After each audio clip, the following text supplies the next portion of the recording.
Hello दोस्तों, क्या हाल है। तारीख आज 3 फरवरी, दिन शनिवार, हिंदी तिथि अष्टमी। और आइए बात करते हैं आज के मुख्य समाचार में देश भर की तमाम बड़ी खबरों पर नजर डालते हैं। देखिए दोस्तों, सबसे पहले तो आपको यूसीसी कानून के बारे में बता दूं, जो पहली बार हमारे देश में लागू होने जा रहा है। उत्तराखंड सरकार इसे लागू करने जा रही है और इसके बाद पति पत्नी शादी तलाक से संबंधित कई सारे नियम बदल जाएंगे। वैसे केंद्र सरकार भी यूसीसी को देश भर में लागू करेगी। यूसीसी मतलब होता है यूनिफॉर्म सिविल कोड। समझिए जरा इसमें क्या क्या प्रावधान है। पत्नी भी दे सकेगी तलाक, लिव इन का भी होगा रजिस्ट्रेशन और बहु विवाह भी होगा खत्म। उत्तराखंड के यूसीसी ड्राफ्ट में और क्या क्या है, चाहे कोई भी धर्म क्यों ना हो, एक शादी तलाक की भी एक ही व्यवस्था होगी। संपत्ति में भी समान हक मिलेगा। आखिर सरकार के इस यूसीसी कानून में और क्या क्या नियम लागू होने जा रहे हैं। अब मुस्लिम बेटियों को भी होगा पिता की संपत्ति का अधिकार। हिंदू हो या मुस्लिम, विवाह, तलाक, मेंटेनेंस, संपत्ति के अधिकार समेत कई सारे नियम सभी धर्मों के लिए एक ही तरह से लागू होंगे। ये जो उत्तराखंड सरकार यूसीसी लागू करने जा रही है ना, इसमें और क्या क्या प्रावधान है यूनिफॉर्म सिविल कोड में। देखिए, एक तो शादी का अनिवार्य रूप से रजिस्ट्रेशन करवाना होगा। ग्राम सभा स्तर पर भी रजिस्ट्रेशन की सुविधा होगी। कोई भी जाति, धर्म, संप्रदाय हो, तलाक का एक ही समान कानून होगा। पॉलीगेमी या बहु विवाह पर भी रोक लगेगी। सभी धर्मों में बच्चों को गोद लेने का अधिकार मिलेगा। हालांकि दूसरे धर्म के बच्चों को गोद नहीं लिया जा सकेगा। हलाला और इदत जैसी प्रथाएं बंद होगी, जो कि मुस्लिम धर्मों में इस तरह की प्रथाएं होती हैं, वो बंद की जाएगी। उत्तराधिकार में लड़कियों को भी लड़कों के बराबर का हिस्सा मिलेगा संपत्ति में। और लिव इन रिलेशनशिप का भी रजिस्ट्रेशन करवाना होगा। आधार कार्ड अनिवार्य होगा इसके लिए और 18 से 21 साल के जोड़ों को माता पिता की सहमति का पत्र भी देना होगा, है ना। तो अब आप समझ पा रहे होंगे कि ये यूसीसी कानून जो देश भर में जब लागू होंगे तो ये सब नियम बदल जाएंगे पूरे देश में। हालांकि अभी उत्तराखंड सरकार ये यूसीसी कानून लेकर आ रही है और भी इसकी क्या क्या महत्वपूर्ण बातें आप स्क्रीन पर देख सकते हैं। उत्तराखंड सरकार को यूसीसी कमेटी का ड्राफ्ट भी मिल चुका है और इसे आज कैबिनेट में रखा जाएगा। फिर 5-6 फरवरी को विधानसभा में पेश किया जाएगा इसे। यहाँ तक कि असम में भी यूसीसी लागू हो सकता है। मुख्यमंत्री हिमंत बिश्व शर्मा की तरफ से संकेत दिए गए और बोले कि हम अपना खुद का मॉडल लेकर आएंगे। और इतना ही नहीं, असम राज्य के मुख्यमंत्री हिमंत बिश्व शर्मा ने भी कहा कि बहु विवाह पर प्रतिबंध लगाने के लिए विधानसभा के बजट सत्र में ये विधेयक लाया जाएगा। ओके, और चलिए आगे बढ़ते हैं खबरों में। देखिए, बड़ी अच्छी खबर है, अब फ्रांस में भी कर सकेंगे यूपीआई का इस्तेमाल। एफिल टावर पर यूपीआई सर्विस लॉन्च हो चुकी है। अब अगर आप फ्रांस की राजधानी पेरिस वगैरह में घूमने जाते हो ना, तो एफिल टावर पर टिकट बुक करने के लिए आप यूपीआई से पेमेंट कर पाएंगे। दुनिया के कई देशों में इंटरनेशनल यूपीआई की सर्विस धीरे धीरे बढ़ती जा रही है। चलिए बड़ी खबर देखिए, देश के प्रधानमंत्री नरेंद्र मोदी भारत मोबिलिटी एक्सपो में पहुंचे और इस ऑटो एक्सपो में टाटा कंपनी ने पेश की इको फ्रेंडली कारें। मारुति ने भी फ्लेक्स फ्यूल से चलने वाली कार दिखाई। पीएम मोदी ने भी अलग अलग कंपनियों के व्हीकल्स की जानकारी ली। दिल्ली के भारत मंडपम में ये एक्सपो 1 फरवरी से 3 फरवरी तक चल रहा, आज भी चलेगा। और इस दौरान प्रधानमंत्री ने ग्लोबल एक्सपो में एक बड़ा ऐलान कर दिया कि देश में ट्रक और टैक्सी ड्राइवरों के लिए भी सरकार एक नई योजना लेकर आएगी। और इसके तहत एक तो देश भर के नेशनल हाईवे के किनारे 1000 विश्राम गृह बनाए जाएंगे,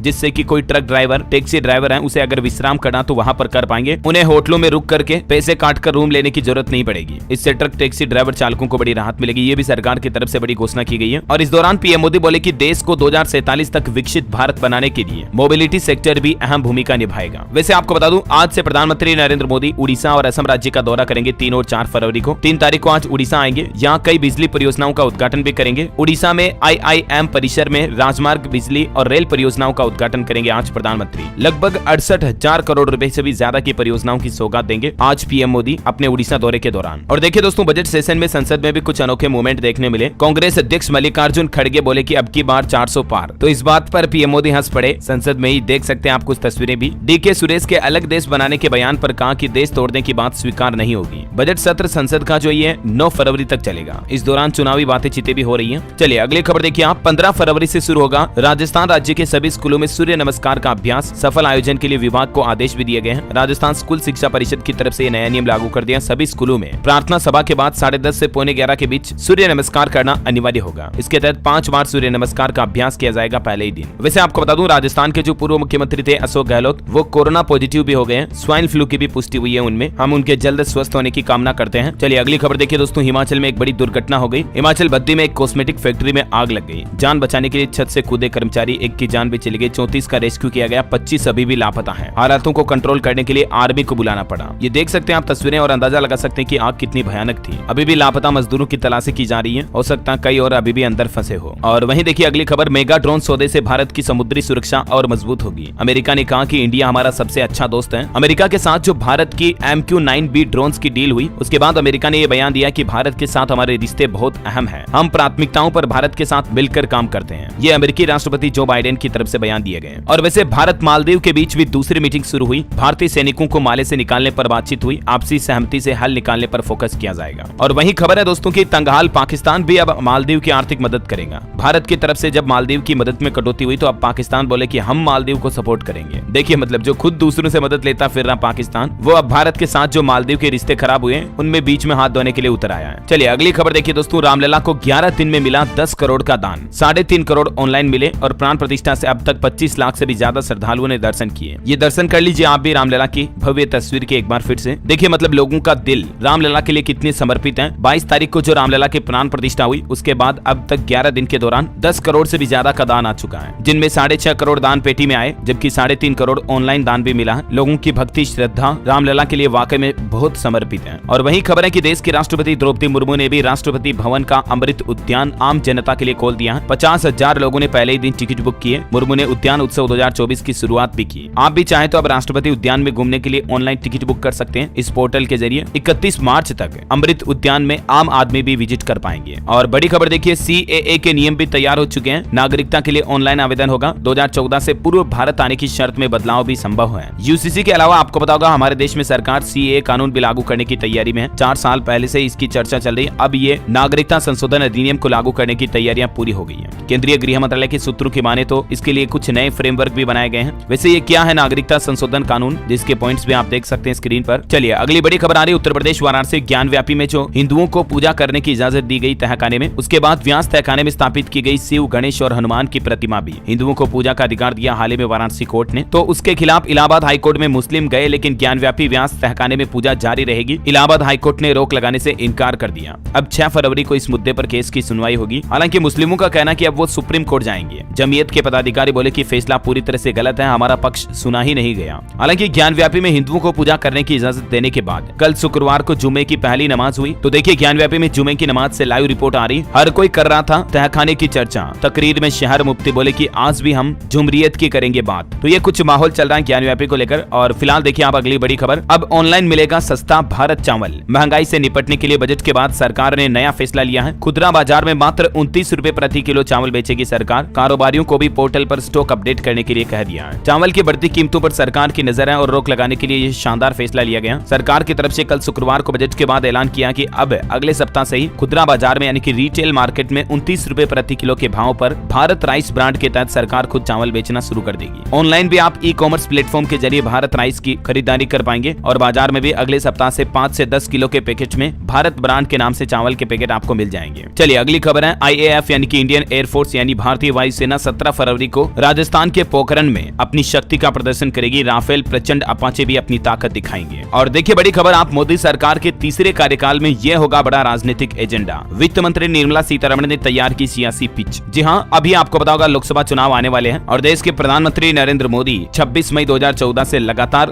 दूसरी बार भारत के प्रधानमंत्री रह चुके हैं। और अभी के चुनाव में अगर उनकी जीत होती है और तीसरी बार भी उनका कार्यकाल आता है ना, तो सरकार क्या क्या नई प्लान करेगी, इसको लेकर देश की वित्त मंत्री निर्मला सीतारमण ने भी कुछ आगे की रणनीति तय की है। और अभी के बजट के बाद से सरकार का प्लान है कि आम लोगों, मध्यम वर्ग और गरीब लोगों को फायदा पहुंचाने के लिए कई नई योजनाएं भी लेकर आएगी सरकार। और भारत मोबिलिटी ग्लोबल एक्सपो 2024 में भी पीएम मोदी ने कहा कि हमारे तीसरे कार्यकाल में भारत दुनिया की तीसरी बड़ी अर्थव्यवस्था होगा। इकोनॉमी को बढ़ाने के लिए भी सरकार कुछ नए प्लान कर रही है, जिसमें देखिए एक तो शहरों में ऑनलाइन नागरिक सुविधाओं के लिए भी राज्यों को मिलेगी मदद। पहले ही साल में 1450 करोड़ रुपए खर्च किए जाएंगे। देखिए सरकार का प्लान कुछ बड़े शहरों की तरह छोटे शहरों में भी लोगों को नागरिक सुविधाओं के लिए ऑनलाइन भुगतान की सुविधा और भी कई तरह की फैसिलिटी देने के लिए केंद्र सरकार राष्ट्रीय शहरी डिजिटल मिशन शुरू करने जा रही है। और ये मिशन अगले 4 साल तक चलेगा। पहले साल में 1450 करोड़ रुपए खर्च होंगे। बेसिकली इसका मकसद ये है कि ज्यादा से ज्यादा लोगों तक ऑनलाइन फैसिलिटी उपलब्ध हो, जैसे डिजिटल पेमेंट, बैंकिंग सुविधाएं और सरकार की योजनाओं की जानकारी भी आम लोगों तक, छोटे शहरों और गाँव तक पहुँच पाए। इसलिए सरकार अब ये नया राष्ट्रीय शहरी डिजिटल मिशन शुरू करने जा रही है। और देखिए बजट के बाद सरकार ने ये भी आंकड़े जारी किए, साल 2018 से लेकर अब तक हमारे विदेशों में रहने वाले 403 भारतीय छात्रों की मौत हुई है। विदेश मंत्री एस जयशंकर ने दी जानकारी। चलिए दोस्तों अगली बड़ी खबर है, एक नया नियम देखिए, माता पिता की असहमति के बाद शादी के वादे से मुकरना भी बलात्कार का अपराध नहीं है। बॉम्बे हाईकोर्ट की तरफ से यह बड़ा फैसला सुनाया गया एक ऐसे मामले की सुनवाई करते हुए, जिसका मतलब यह है कि फैसले में कहा गया कि माता पिता अगर सहमत नहीं होते हैं और उस कारण कोई लड़का या लड़की शादी का वादा तोड़ता है तो उसे यौन शोषण या बलात्कार नहीं माना जाएगा। यानी पहले से अगर कोई लड़का लड़की रिलेशनशिप में रहते हैं और फिर लड़का अपनी शादी के वादे से मुकरता है इस वजह से क्योंकि उसके माता पिता सहमत नहीं थे, तो इस आधार पर लड़की उस लड़के पर कोई यौन शोषण या इस तरह के जबरदस्ती के अपराध या ब्लेम नहीं लगा सकती है। ये बॉम्बे हाईकोर्ट की तरफ से एक महत्वपूर्ण फैसला सुनाया गया। चलिए अगली बड़ी खबर देखिए, मार्केट से अपडेट आ रहा, पेटीएम का शेयर 2 दिन में ही 40% तक टूट गया। देखिए कितना बड़ा नुकसान हुआ पेटीएम स्टॉक इन्वेस्टर्स को, क्योंकि अभी हाल ही में जो भारतीय रिजर्व बैंक आरबीआई की तरफ से एक दिन पहले पेटीएम पेमेंट्स बैंक को बंद करने की घोषणा की थी। 29 फरवरी के बाद तो बंद ही हो जाएगा। उसके बाद पेटीएम का स्टॉक पहले दिन 20% तक और दूसरे दिन तक 40% तक गिर गया। हालांकि पेटीएम के सीईओ ने आरबीआई के इस फैसले के बाद ट्वीट किया और लिखा कि 29 फरवरी के बाद भी पेटीएम करो। ग्राहकों का कंफ्यूजन दूर करते हुए उन्होंने कहा कि पेटीएम पेमेंट्स बैंक की सेवाएं भले ही बंद हो जाएगी, लेकिन पेटीएम फिर भी चालू रहेगी। ये देख सकते हैं आप, विजय शेखर शर्मा की तरफ से ट्वीट किया गया। और वहीं निवेशकों के लिए एक और अपडेट आ रहा, 5 फरवरी से ओपन होगा एपीजे सुरेंद्र होटल्स कंपनी का आईपीओ। 12 फरवरी को स्टॉक मार्केट में लिस्टिंग होगी। निवेशकों को एक स्लॉट के लिए मिनिमम 14,880 रुपए इन्वेस्ट करने होंगे। इस आईपीओ की कुछ और तारीखें आप देख सकते हैं। और अगर आप निवेश करते हो तो इस कंपनी के पिछले कुछ 2-4 सालों के फाइनेंशियल आंकड़े भी देख लीजिएगा। चलिए अगली खबर है दोस्तों, अटल सेतु के बाद मुंबई को मिलेगी कोस्टल रोड की सौगात। पीएम मोदी 19 फरवरी को इसका शुभारंभ करेंगे। ये कोस्टल रोड का पहले चरण का उद्घाटन किया जाएगा। जी हाँ, और इस रोड की खासियत ये दोस्तों की समुद्र के अंदर बनी देश की पहली सड़क है, मुंबई कोस्टल रोड, जो कि समुद्र के अंदर से बनाई गई है। ये तस्वीरें देखकर आप अंदाजा लगा सकते हैं। ये कोस्टल रोड बन जाने के बाद 10 किलोमीटर से ज्यादा का सफर महज 10-12 मिनट में तय किया जा सकेगा। ये भी एक शॉर्टकट होगा, मतलब इसकी कुल लंबाई 29 किलोमीटर से भी ज्यादा है। चलिए दोस्तों अगली खबर देखिए, झारखंड के जो नए मुख्यमंत्री बने चंपई सोरेन, उन्होंने पाकुड़ में कांग्रेस की भारत जोड़ो न्याय यात्रा में भी भाग लिया और अब उन्हें 5 फरवरी को अग्नि परीक्षा से गुजरना होगा, यानी उन्हें विधानसभा में अपना बहुमत साबित करना होगा अगर मुख्यमंत्री बने रहना तो। खबर है कि झारखंड में सोरेन के विधायक लोबिन छोड़ सकते हैं पार्टी भी। महागठबंधन के 37 एमएलए हैदराबाद पहुंचे। 5 फरवरी को चंपई सरकार का फ्लोर टेस्ट होने वाला है। और राहुल गांधी की भारत जोड़ो यात्रा भी 8 फरवरी को छत्तीसगढ़ के रायगढ़ पहुंचेगी। 11 से 14 फरवरी तक छत्तीसगढ़ में ही रहेगी ये न्याय यात्रा। 500 किलोमीटर तक का सफर तय होगा। और वहीं पॉलिटिक्स पर एक और बड़ी खबर देखिए दोस्तों, पश्चिम बंगाल की मुख्यमंत्री ममता बनर्जी बोली कांग्रेस 40 सीट भी नहीं जीत पाएगी, पता नहीं उसे इतना घमंड क्यों है। अगर हिम्मत है तो बीजेपी को बनारस में हराए। अब लोकसभा चुनाव की तैयारियां शुरू हो चुकी है सभी राजनीतिक पार्टियों द्वारा। जैसे जैसे समय नजदीक आ रहा, सभी पार्टियां एक दूसरे पर दोष भी लगा रही है। और चलिए अगली खबर है, अब शहर के जैसे ही गांव-गांव से भी घर घर से उठाया जाएगा कूड़ा कचरा। उत्तर प्रदेश सरकार ये नया प्लान कर रही है, शासन से बजट भी मिल चुका है इसको लेकर। जैसे शहरों में सुबह सुबह गाड़ी आती है ना कि गाड़ी वाला आया घर से कचरा निकाल, ठीक वैसे दोस्तों अब गाँव में भी गाड़ियां आएगी और गाँव में साफ सफाई की नियोजित व्यवस्था की जाएगी। यूपी की योगी सरकार की तरफ से स्वच्छ भारत मिशन योजना के तहत ये नया प्लान बनाया जा रहा है। और इंडियन रेलवे की भी एक नई प्लानिंग देखिए, अब ट्रेनों में वेटिंग टिकट का झंझट खत्म होगा। साल 2030 तक का ब्लूप्रिंट तैयार कर लिया भारतीय रेलवे ने। समझिए पूरा प्लान क्या है। रेल मंत्री अश्विनी वैष्णव ने कहा कि अंतरिम बजट में घोषित 3 मल्टी मॉडल इकोनॉमिक कॉरिडोर के निर्माण हो जाने के बाद पैसेंजर वेटिंग लिस्ट लगभग खत्म ही हो जाएगी। अभी हाल ही में आपको बताऊंगा वित्त मंत्री ने जो बजट में घोषणा की थी, 3 नई प्रमुख रेल कॉरिडोर बनाए जाएंगे। इसके साथ ही 40,000 से ज्यादा वंदे भारत कोच की भी शुरुआत होगी हमारे देश में, है ना। अच्छा दोस्तों, अभी तो कुछ और महत्वपूर्ण और काम की खबरें देखेंगे, लेकिन खबरों में आगे बढ़े इससे पहले आज के मौसम समाचार पर नजर डाल लेते हैं। देखिए जम्मू कश्मीर और उत्तराखंड में भारी बर्फबारी हो रही है। हिमाचल प्रदेश में 566 सड़कें बंद पड़ी हैं। कई इलाकों में बिजली गुल है। इधर मध्य प्रदेश, राजस्थान समेत 6 राज्यों में आज भी बारिश का अलर्ट है। जी हां, भारतीय मौसम विज्ञान विभाग की तरफ से चेतावनी जारी की गई है, जिसमें राजस्थान, मध्य प्रदेश, उत्तर प्रदेश, बिहार, पंजाब, हरियाणा में बारिश का अलर्ट जारी किया है। राजस्थान के कुछ इलाकों में ओले गिरने की भी संभावना है। आज से ही राजस्थान में बारिश और ओले का अलर्ट है। जयपुर समेत 17 से ज्यादा जिलों में होगी बरसात। कई जिलों में सुबह सुबह बादल छाए रहेंगे। बिहार में भी देखिए 12 जिलों में घने कोहरे का अलर्ट है। आने वाले दिनों में 2-4 डिग्री और पारा गिरेगा, यानी कि ठंड और बढ़ेगी। हरियाणा और पंजाब में भी ओले गिरे तस्वीरें आप देख सकते हैं। 17 जिलों में बारिश का सिलसिला जारी है। हिमाचल प्रदेश, शिमला में भी सीजन की पहली बर्फबारी हुई। झारखंड के भी कई राज्यों में आज भी बारिश के आसार हैं। 3 फरवरी से बादल छंटने की उम्मीद है। ठंड फिर अभी और बढ़ेगी। और बाकी पहाड़ी इलाकों वाले राज्यों में बर्फबारी का दौर चालू हो चुका है। हिमाचल की कई सड़कें बंद पड़ी है। बर्फबारी के बाद खिली धूप देख सकते हैं आप। 420 सड़कें, 1600 से ज्यादा ट्रांसफार्मर भी बंद हो गए, जिसके चलते कई गाँव में बिजली का संपर्क टूट गया। उत्तर प्रदेश में भी बिगड़ा मौसम। आने वाले 2 दिनों में गिरेंगे ओले। कई जिलों के लिए बिजली गिरने की भी चेतावनी जारी की है उत्तर प्रदेश मौसम विभाग की तरफ से। अगले 2 दिन तक आपको सावधान रहने की जरूरत है। स्काईमेट वेदर की रिपोर्ट के मुताबिक अगले 24 घंटों के दौरान मौसम की संभावित गतिविधियां क्या रह सकती हैं, जिसकी जानकारी भी आप देख सकते हैं स्क्रीन पर, है ना। और चलिए मौसम के बाद देश से जुड़ी कुछ और महत्वपूर्ण खबरें देख लेते हैं। देखिए छत्तीसगढ़ में अब 4 फरवरी तक होगी धान की खरीदारी। मुख्यमंत्री विष्णुदेव साय बोले कि अब शनिवार रविवार को भी किसान बेच सकेंगे अपना धान। बिहार के नीतीश कुमार सरकार ने बड़ा फैसला लिया। बिहार में अब इन लोगों को भी मिलेगा बेरोजगारी भत्ते का फायदा। जी हाँ, बिहार सरकार ने महात्मा गांधी राष्ट्रीय ग्रामीण रोजगार गारंटी योजना यानी कि मनरेगा के तहत बेरोजगारी भत्ता नियमावली 2024 का विस्तृत प्रारूप जारी कर दिया है। और इस तरह से दोस्तों कैबिनेट से इसे स्वीकृति मिलने के बाद बिहार राज्य में अब मनरेगा में काम नहीं मिलने पर श्रमिकों को भी बेरोजगारी भत्ता दिया जाएगा। मतलब खाली दिनों में 15 दिनों के अंदर काम नहीं मिला तो बेरोजगारी भत्ते का प्रावधान होगा इसमें, मनरेगा का काम न मिलने पर। वैसे बिहार की बात हो रही तो कुछ और अपडेट देख लीजिए फटाफट से। सड़क दुर्घटना के पीड़ितों को अब मुआवजे के लिए नहीं लगाने होंगे सरकारी विभागों के चक्कर। बिहार में ये भी एक और नई व्यवस्था शुरू होने जा रही, जिसके तहत घर बैठे अप्लाई किया जा सकेगा। सड़क दुर्घटना में किसी की जान जाने पर 5 लाख रुपए तक का मुआवजा मिलेगा मृतकों के परिजनों को,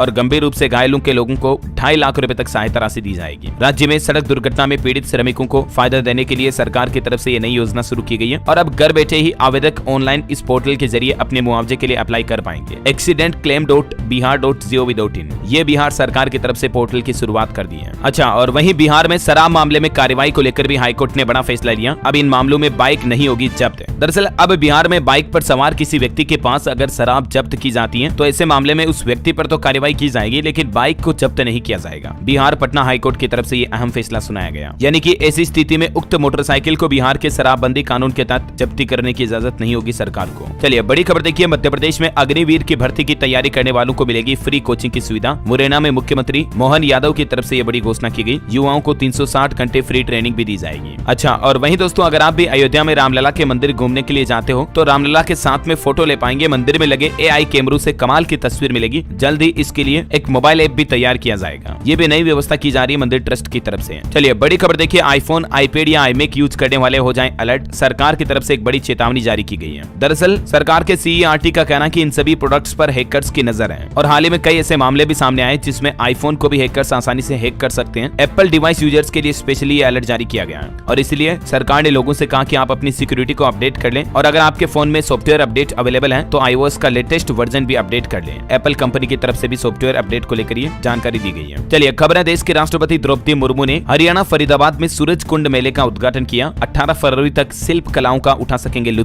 ये विश्व प्रसिद्ध मेला है सूरज कुंड हस्तशिल्प मेला। और खबर देखिए आप, पीएम किसान सम्मान निधि योजना की 16वीं किस्त जारी होने की तारीख क्या है। हालांकि किसानों को बजट से निराशा ही मिली है। इस योजना की धनराशि के बढ़ने की संभावना थी लेकिन नहीं बढ़ी और अभी रिपोर्ट सामने आ रही है कि फरवरी से मार्च के बीच सरकार 16वीं किस्त जारी कर सकती है। चलिए अगली बड़ी महत्वपूर्ण खबर है, राशन कार्ड की eKYC का समय बढ़ाया गया। हिमाचल वासी अब इस तारीख तक करवा सकेंगे अपडेट। हिमाचल प्रदेश सरकार की तरफ से हाल ही में आपको पता होगा सभी राशन कार्ड धारकों के लिए eKYC करवाने का आदेश जो जारी किया था उसकी लास्ट डेट वैसे 31 जनवरी थी लेकिन उसको बढ़ाकर 29 फरवरी कर दिया है। जैसे फास्टैग KYC के लिए भी 31 जनवरी से बढ़ाकर तारीख को एक महीना बढ़ा दिया, ठीक वैसे हिमाचल सरकार ने भी ये राशन कार्ड KYC बढ़ा दी है। चलिए अगली खबर है दोस्तों, नए कोर्ट भवन का उद्घाटन होगा राजस्थान के अनूपगढ़ जिले में। जोधपुर हाईकोर्ट के न्यायाधीश करेंगे इसका उद्घाटन। सभी न्यायालय एक ही जगह होंगे और वैसे आपको बता दूं MM श्रीवास्तव होंगे राजस्थान हाईकोर्ट के नए चीफ जस्टिस भी। केंद्र सरकार ने इनकी नियुक्ति को भी मंजूरी दे दी है और वहीं राजस्थान में अब शिखर अग्रवाल मुख्यमंत्री भजनलाल शर्मा के एडिशनल चीफ सेक्रेटरी भी होंगे। IAS शिखर अग्रवाल को ये बड़ी जिम्मेदारी मिली है। चलिए बड़ी खबर देखिए, जम्मू कश्मीर सरकार का बड़ा फैसला, शहीदों के नाम पर रखे जाएंगे 33 स्कूल कॉलेजों और सड़कों के नाम। उपराज्यपाल मनोज सिन्हा की तरफ से ये बड़ा फैसला लिया गया। खबर है, बिजली विभाग का बड़ा फैसला, हर गाँव में तैनात होगी विद्युत सखी जो की मीटर रीडिंग का जिम्मा संभालेगी।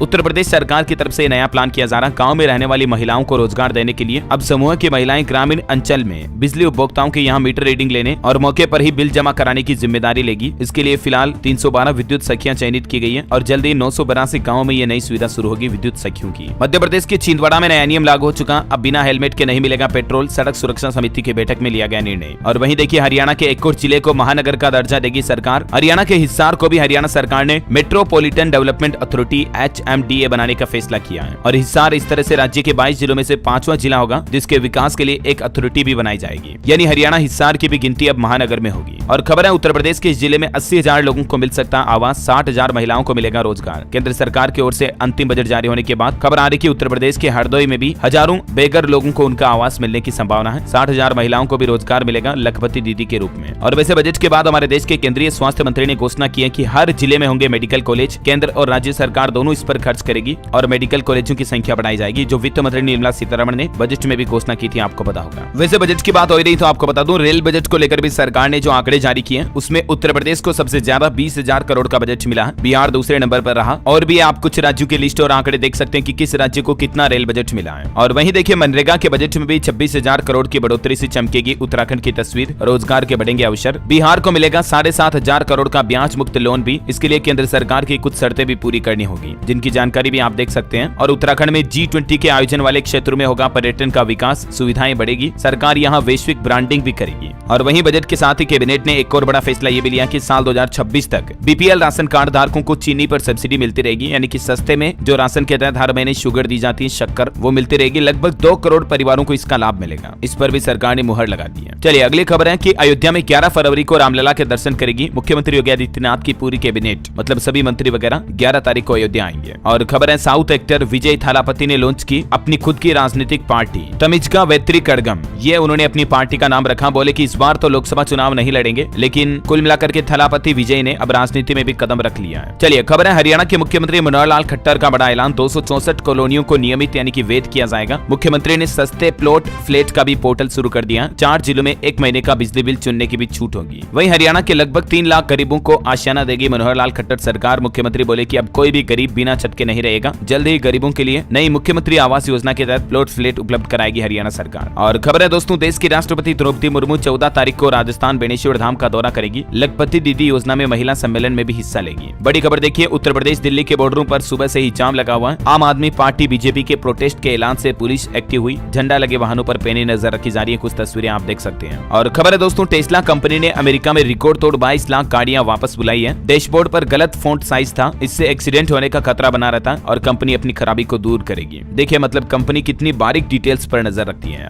और चलिए कुछ एजुकेशनल खबरें देख लेते हैं। देखिए उत्तर प्रदेश में आयुर्वेदिक पदों पर भर्ती के लिए नोटिफिकेशन जारी हुआ। आवेदन 12 फरवरी से शुरू होंगे। 3 मार्च तक लास्ट डेट रहेगी, तब तक फॉर्म भरे जा सकेंगे। इच्छुक अभ्यर्थी इस ऑनलाइन पोर्टल के जरिए आवेदन कर सकते हैं। ये देख सकते हैं ऑफिशियल नोटिफिकेशन भी जारी किया गया। टोटल पदों की संख्या लगभग 1000 से भी ज्यादा है। और वहीं सरकारी नौकरी पर एक और अपडेट है। राजस्थान में आरपीएससी ने संस्कृत विभाग के लिए भी 347 पदों पर भर्ती निकाली है। इसकी लास्ट डेट 6 मार्च 2024 है। 6 तारीख से ही फरवरी से ही इसमें फॉर्म भरना शुरू होंगे। और मध्य प्रदेश के बोर्ड एग्जाम पर कुछ नए नियम लागू किए हैं। 10वीं की 5 और 12वीं की बोर्ड परीक्षाएं 6 फरवरी से शुरू होगी। और इस बार एमपी बोर्ड एग्जाम में कोई सप्लीमेंट्री कॉपी नहीं मिलेगी, मतलब एक्स्ट्रा कॉपी नहीं मिलेगी। 1 घंटा पहले पहुंचना होगा एग्जाम सेंटर। एजमा कानून भी लागू किया गया। और खबर है दोस्तों, उत्तर प्रदेश गाजियाबाद में घर बनाने से जुड़ा नियम बदल चुका है। जीडीए की मंजूरी से इन लोगों को फायदा होगा। दरअसल अब गाजियाबाद में नए नियम के तहत ही नक्शे पास होंगे। 300 वर्ग मीटर से छोटे भूखंड पर फ्लैट भी नहीं बन सकेंगे। ये कुछ नई गाइडलाइन जारी की गई है। और वहीं गाजियाबाद में 106 स्कूलों में स्मार्ट क्लासेज भी चलाई जाएगी। संपर्क फाउंडेशन ने घोषणा की इस बात की। संपर्क टीवी ने पढ़ाई का कंटेंट भी तैयार कर लिया। चलिए पासपोर्ट को लेकर एक नया नियम है। अब नहीं लगा सकेंगे पासपोर्ट ऑफिस के चक्कर, पहले लेना होगा अपॉइंटमेंट। अभी तक विभाग की ओर से बिना अपॉइंटमेंट के ही आवेदकों की समस्याओं को सुना जा रहा था, लेकिन उत्तर प्रदेश गाजियाबाद से ये नया नियम लागू हो चुका है। क्योंकि यहाँ 13 जिलों के पासपोर्ट बनाए जाते हैं। बड़ा पासपोर्ट कार्यालय है, तो पहले आपको ऑनलाइन अपॉइंटमेंट बुक करना होगा, उसके बाद ही आप आ सकेंगे। अपॉइंटमेंट कैसे मिलेगा जिसकी भी जानकारी आप देख सकते हैं। और एक अनोखी खबर देखिए अब और क्या क्या देखना रह गया। राजस्थान के कोटा में खुला निब्बा निब्बी नाम से स्टोर। सोशल मीडिया पर इस स्टोर का वीडियो भी काफी वायरल हो रहा, देख सकते हैं आप। ऑफिशियली मतलब निब्बा निब्बी के नाम से ये कोटा में स्टोर खोला गया। और खबर है अमेरिका में एक और भारतीय छात्र की मौत हो गई। वजह अभी तक साफ नहीं। पिछले 1 महीने में भारतीय स्टूडेंट की मौत का ये चौथा मामला सामने आया अमेरिका से। ये 19 साल का श्रेयस रेड्डी